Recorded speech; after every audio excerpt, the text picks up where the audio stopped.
Hiring the wrong YouTube agency might cost you 6 to 12 months of time and anywhere from $50,000 to $150,000. And unlike bad meta ads campaigns, which you can diagnose and correct in a few weeks, a failed YouTube partnership leaves you with months of wasted content, a demoralized team, and a leadership that's now skeptical about the entire channel. Most companies evaluate YouTube agencies the way they'd evaluate a branding or a design studio.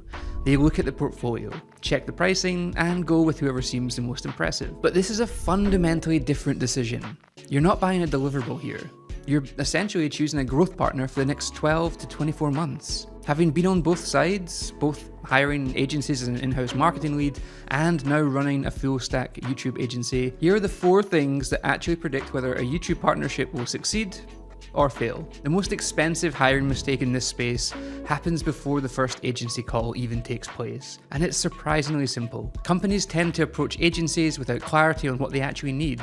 Before you formally evaluate anyone, it's important that you run through a quick self-assessment. And you want to ask yourself the following questions. Do you need production only, so someone to film and edit? Or do you need a full stack growth partner, meaning strategy, production, optimization, distribution, and measurement? What's your timeline here?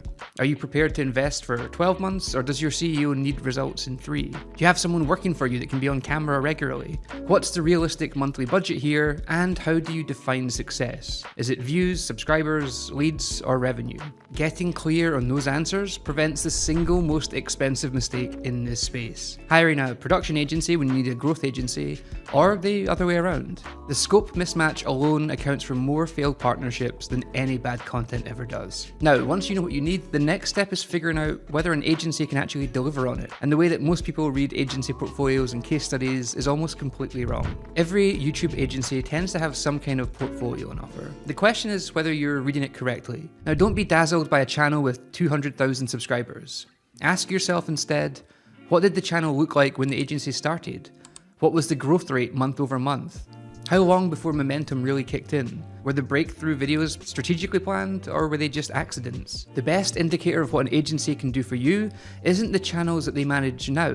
It's what those channels looked like at the beginning and how that growth unfolded. Any decent YouTube agency should walk you through that journey, including covering the slow months with the analytics to back it all up. And here's a distinction that can't be overstated. Growing a creator channel and growing a business channel are fundamentally different disciplines. A creator optimizes for broad viewership because they typically monetize through ads and sponsorships further down the line. A business, however, optimizes for the right kind of views, because a business monetizes through products and services. 5,000 views from your ideal customer profile will almost always outperform 100,000 views from a general audience. If an agency's portfolio is entirely creator channels and personal brands, that's a different skill set to what your business likely needs. Reading the portfolio tells you what they've done, but there's something that tells you far more about what they'll do for you. And most companies never think to test for it. Pay close attention to how an agency behaves in the sales process. It's a very reliable preview of what it's like working with them. The best agencies spend more time listening than pitching in the first meeting. They should be asking about your business model,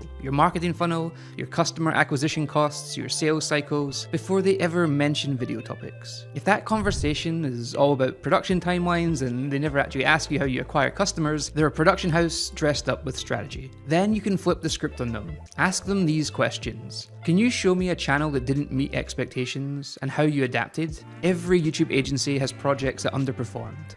How they talk about that failure tells you more than any success story. Another question would be, how do you measure success beyond views and engagement? Now, that answer should involve revenue attribution, lead tracking, and wider funnel metrics. If it's about likes and comments, then you might have a problem. Another one would be, what happens when a video underperforms? You want a systematic response here.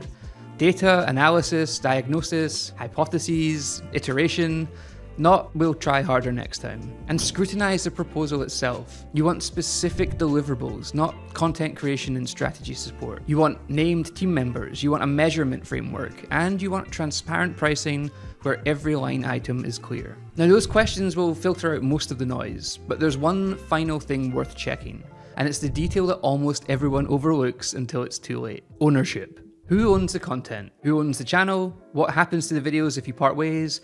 Can you repurpose the content freely? It sounds kind of obvious, but a surprising number of companies don't get this in writing. And then they discover 12 months in that the agency controls the assets that they paid for them to create. Get the ownership terms locked down for your video content before you sign anything. And while you're at it, understand the pricing structure. Is it a monthly retainer? Is it project-based? Or some kind of hybrid? What's the minimum commitment here? What happens if you want to exit the relationship early? Are onboarding fees separate? What's the notice period like? Vague scope language like content creation and strategy support is an invitation for misaligned expectations and typically budget overruns. If the proposal isn't specific, the relationship won't be either. Choosing a YouTube agency is choosing a growth partner for the next 1 to 2 years. Don't rush it because of timeline pressure. It's better to wait 2 months for the right partner than to start immediately with the wrong one. Look past their highlight reels and focus on the questions they ask you, how they handle failure with projects, and whether the proposal is specific enough so you can hold them accountable. But there's something I didn't quite cover in this video. Knowing how to evaluate a YouTube agency really only matters if you've worked out whether your business is ready for YouTube in the first place. And most haven't. And that's exactly what I cover in this video right here. So thank you for your time, and I'll see you in the next one.